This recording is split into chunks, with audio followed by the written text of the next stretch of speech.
세상살이가 참 힘겹다고 느껴지는 날이 있습니다. 마음이 무겁고 답답하여 어디 기댈 곳 없는 것처럼 느껴질 때가 있지요. 특히 누군가 나를 향해 던지는 날카로운 말 한마디에 가슴이 찢어지는 것 같은 고통을 느낄 때 우리는 깊은 절망감에 빠지곤 합니다. 왜 하필 나에게 이런 일이 일어났을까? 내가 대체 무슨 죄를 지었길래 저런 모진 말을 들어야 하는 걸까? 이런 물음들이 마음속에서 끝없이 맴돌아 밤잠을 설치기도 합니다. 평생을 성실하게 살아왔고 남에게 피해 주지 않으려 애써왔는데 돌아오는 것은 차가운 비난과 멸시뿐일 때 우리는 삶의 의미를 잃어버린 듯한 상실감에 젖기도 합니다. 자식들에게, 남편에게, 아내에게 혹은 가까운 이웃이나 친구에게서 듣는 비난의 말들은 가슴속에 켜켜이 쌓여 풀리지 않는 응어리가 됩니다. 그 응어리는 시간이 지날수록 더욱 단단해져 우리 마음을 짓누르는 무거운 돌덩이가 되지요. 하지만 정말로 그들의 비난이 모두 사실일까요? 그들이 던지는 말들이 내 존재 자체를 정의하는 전부일까요? 혹시 그들의 비난은 그들의 마음속에 담긴 그림자일 뿐 나와는 아무런 상관이 없는 것은 아닐까요? 이 질문을 던지는 순간 우리는 거울에 비친 자신의 모습이 아닌 상대방의 마음을 들여다보는 새로운 시각을 갖게 됩니다. 그들의 비난은 그들의 불안, 질투 혹은 내면의 고통을 투영하는 거울일 수 있습니다. 오늘 우리는 이 거울을 통해 나 자신을 보는 대신 비난하는 그들의 마음을 잠시 헤아려보는 시간을 가져보고자 합니다. 그들의 말에 상처 입는 대신 그들의 말 너머에 숨겨진 진실을 찾아보는 여정을 함께 떠나보려 합니다. 이 길의 끝에서 우리는 비로소 자유로운 마음, 비난으로부터 흔들리지 않는 평화로운 마음을 얻게 될 것입니다. 첫 번째 이야기, 비난의 근원과 인연의 끈. 불교에서는 세상 모든 것이 인연으로 맺어져 있다고 가르칩니다. 비난하는 사람과 비난받는 나, 이 둘의 관계 또한 우연히 발생한 것이 아니라 아주 오래전부터 이어진 인연의 끈으로 엮여 있다고 보는 것입니다. 어떤 사람은 전생에 내가 그에게 상처를 주어 이번 생에 그가 나를 통해 그 상처를 되갚으려 하는 것일 수도 있고, 혹은 그저 길을 가다 잠시 스치는 인연처럼 서로의 업을 씻어내기 위해 잠시 만난 관계일 수도 있습니다. 인연의 끈은 너무나도 복잡하고 미묘해서 우리의 좁은 생각으로는 그 전모를 다 헤아릴 수 없습니다. 사람이 내뱉는 말 한마디에는 그 사람의 삶과 경험, 가치관, 그리고 마음속 깊은 곳에 숨겨진 욕망과 불안이 모두 담겨 있습니다. 누군가 나를 향해 당신은 왜 늘 그런 식이야? 라고 말한다면 그 말은 단순히 나를 비난하는 것이 아니라 그가 살아온 삶 속에서 겪었던 비슷한 상황들과 그때 느꼈던 좌절감, 분노, 혹은 무력감이 한꺼번에 터져 나온 것일 수 있습니다. 그가 비난하는 대상은 내가 아니라 사실은 과거의 자신일 수도 있고 자신을 힘들게 했던 다른 어떤 존재일 수도 있습니다. 그저 내가 그 순간 그의 분노를 담아낼 그릇이 되었을 뿐이지요. 불교 경전인 자바함경에는 이런 가르침이 있습니다. 만일 어떤 사람이 나에게 와서 욕을 하면 나는 이렇게 생각한다. 이 사람은 나에게 욕을 하지만 아직 때리지 않았구나. 만일 나를 때리면 아직 몽둥이로 때리지 않았구나.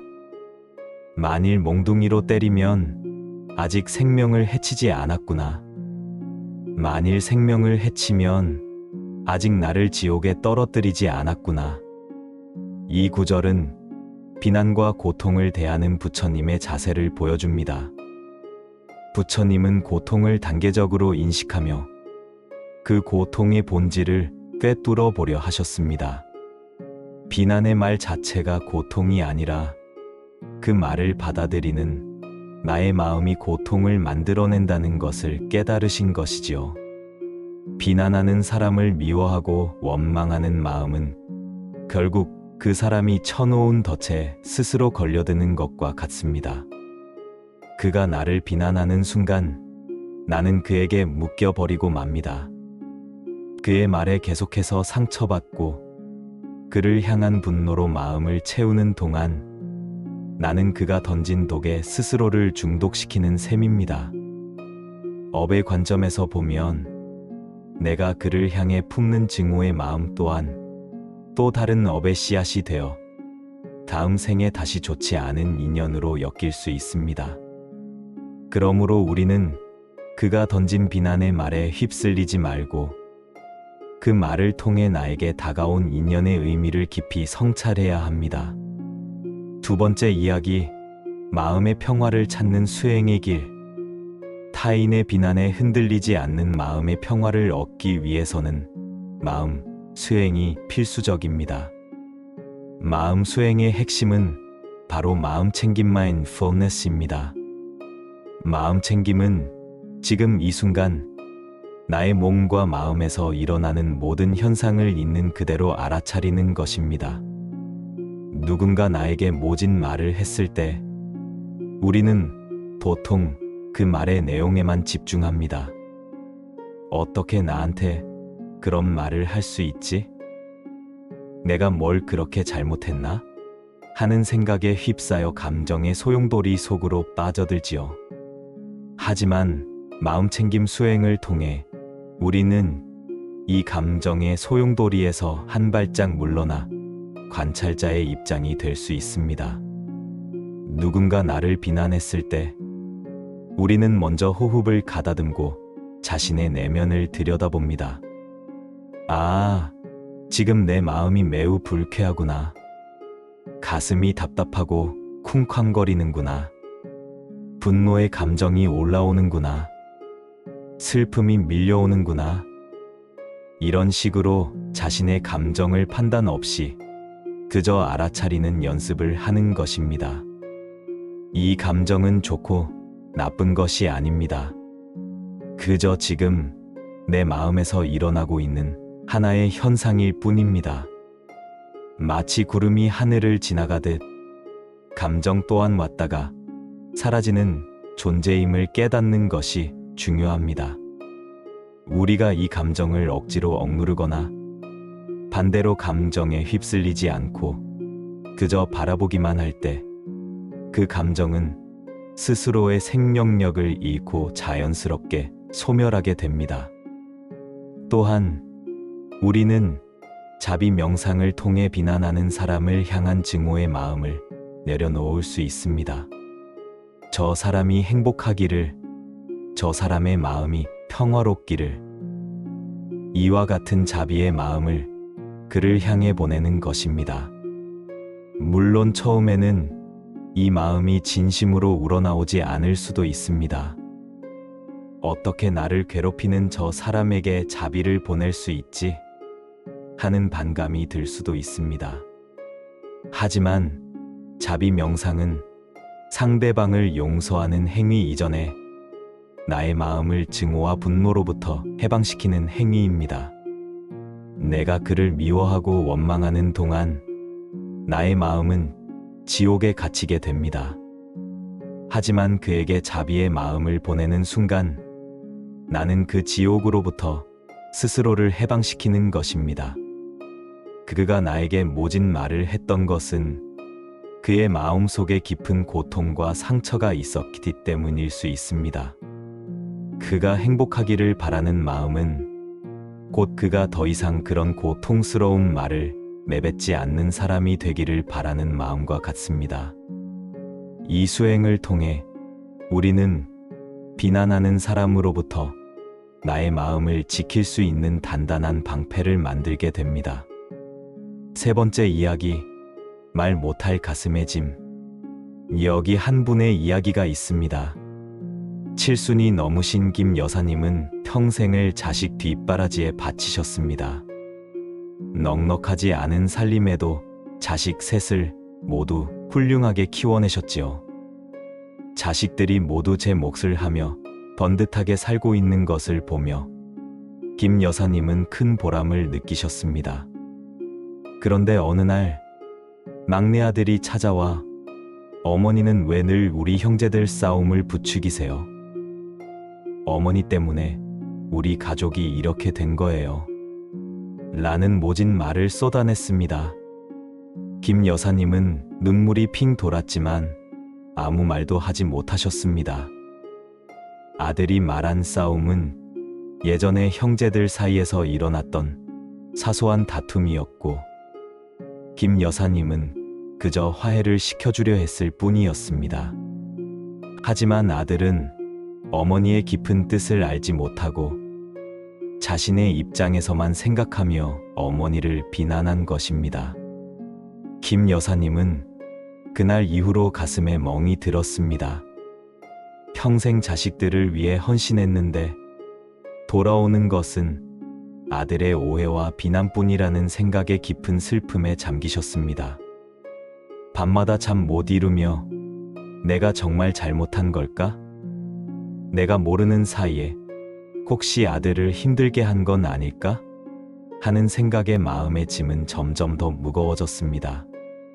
하지만 어느 날 우연히 불교 명상 영상에서 모든 것은 인연의 결과이며 타인의 비난은 그 사람의 마음속 그림자일 뿐이다 라는 가르침을 접하게 되셨습니다.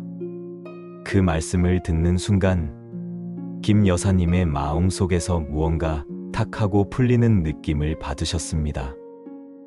아들은 평소 사업 문제로 큰 스트레스를 받고 있었습니다. 김 여사님은 아들이 자신에게 화를 냈던 것이 사실은 어머니를 미워해서가 아니라 사업의 어려움 때문에 마음이 많이 지쳐 있었기 때문이라는 것을 깨닫게 되셨습니다. 아들은 어머니에게 화를 내면서라도 자신의 무거운 짐을 잠시나마 내려놓고 싶었던 것인지도 모른다는 생각이 드셨습니다. 그 순간 김 여사님은 아들을 향한 원망의 마음 대신 깊은 연민의 마음을 느끼게 되셨습니다. 아들아, 내가 얼마나 힘들었으면 어머니에게 그런 말을 했을까? 내 마음의 짐이 얼마나 무거웠으면 그랬을까? 김 여사님은 아들을 향해 자비의 마음을 보냈습니다. 그리고 그날 밤 김 여사님은 오랜만에 깊고 편안한 잠을 주무실 수 있었습니다. 이처럼 우리는 타인의 비난을 들을 때 그 말의 표면적인 의미에만 집중하기 쉽습니다. 하지만 그 비난의 말 너머에는 그 사람이 살아온 삶의 무게, 감당하기 어려운 고통, 해결하지 못한 갈등과 같은 수많은 그림자들이 숨겨져 있습니다. 우리가 이 그림자를 볼 수 있는 지혜의 눈을 가질 때 우리는 비로소 비난의 말로부터 자유로워질 수 있습니다. 아들이 어머니에게 내뱉은 말은 결국 아들 자신의 고통이었던 것처럼 타인의 비난은 그들의 고통의 표현일 뿐 우리의 존재 가치를 훼손하는 것은 아닙니다. 네 번째 이야기, 내 마음의 평화를 지키는 방법. 이제 우리는 비난의 말에 흔들리지 않고 내 마음의 평화를 지키기 위한 구체적인 실천 방법을 함께 알아보고자 합니다. 첫 번째는 호흡 명상입니다. 누군가 나를 비난하는 말을 했을 때 우리는 순간적으로 마음이 격앙되거나 몸이 경직되는 것을 느낍니다. 이때 우리는 감정적으로 대응하기 전에 잠시 멈추고 깊은 숨을 3번 쉬어보는 연습을 합니다.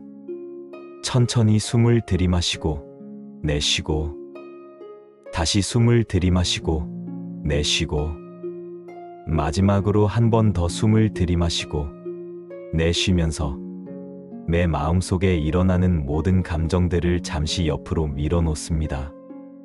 이 짧은 호흡의 순간은 격렬한 감정의 파도 속에서 잠시나마 나 자신을 지켜낼 수 있는 작은 섬이 되어줍니다. 두 번째는 비난하는 사람을 위한 자비심 보내기입니다. 앞서 말씀드렸듯 이것은 상대방을 용서하기 위한 행동 이전에 나 자신을 위한 행동입니다. 누군가 나를 비난했을 때 우리는 그를 원망하고 미워하는 대신 이렇게 속으로 말해봅니다. 저 사람이 행복하기를, 저 사람의 마음이 평화롭기를, 저 사람의 고통이 사라지기를. 이 문장을 반복해서 되뇌다 보면 신기하게도 내 마음속의 분노와 원망이 조금씩 누그러지는 것을 느낄 수 있습니다. 이것은 우리가 그의 비난을 인정하거나 동의하는 것이 아닙니다. 단지 그가 겪고 있는 고통을 이해하고 그로 인해 내가 더 이상 상처받지 않겠다는 굳은 다짐을 하는 것입니다. 세 번째는 마음의 방패 만들기입니다. 우리가 비난의 말을 듣고 상처받는 이유는 그 말이 내 존재 자체를 규정한다고 믿기 때문입니다. 하지만 우리는 그들이 던지는 말과 상관없이 우리 자체로 온전하고 소중한 존재입니다. 이 사실을 매일 아침 거울을 보며 되새기는 연습을 해보십시오. 나는 세상에 하나뿐인 소중한 존재다. 나는 충분히 사랑받을 자격이 있다. 그 누구의 말도 나를 함부로 규정할 수 없다. 이 긍정적인 자기 암시는 비난의 화살이 날아와도 흔들리지 않는 굳건한 마음의 방패를 만들어 줍니다. 이 방패는 우리가 외부의 공격으로부터 스스로를 보호하고 온전한 나 자신으로 살아갈 수 있게 하는 가장 강력한 힘이 될 것입니다. 오늘 우리는 나를 향한 비난의 말에 어떻게 대처해야 하는지, 그리고 그 말로부터 내 마음의 평화를 어떻게 지켜낼 수 있는지에 대해 함께 이야기 나누었습니다. 기억하십시오. 누군가 당신에게 던지는 모진 말들은 결코 당신의 전부가 될 수 없습니다. 그 말들은 그들의 마음속에서 피어난 그림자일 뿐, 당신은 여전히 밝고 아름다운 빛을 내는 소중한 존재입니다. 그들의 말에 귀 기울여 상처받는 대신 그 말 너머에 숨겨진 그들의 아픔을 헤아려주는 지혜로운 사람이 되시기를 바랍니다. 그리고 무엇보다도 당신 자신을 향한 사랑과 자비를 잊지 마십시오. 당신은 그 어떤 비난에도 흔들리지 않고 온전한 당신으로 살아갈 자격이 충분합니다. 부디 오늘 이 명상을 통해 얻은 평화로운 마음이 당신의 삶 속에 영원히 머물기를 기도합니다. 함께 걸어가는 이 길 위에서 우리는 모두 더욱 단단하고 지혜로운 사람이 될 것입니다. 나무 아미타불 관세음보살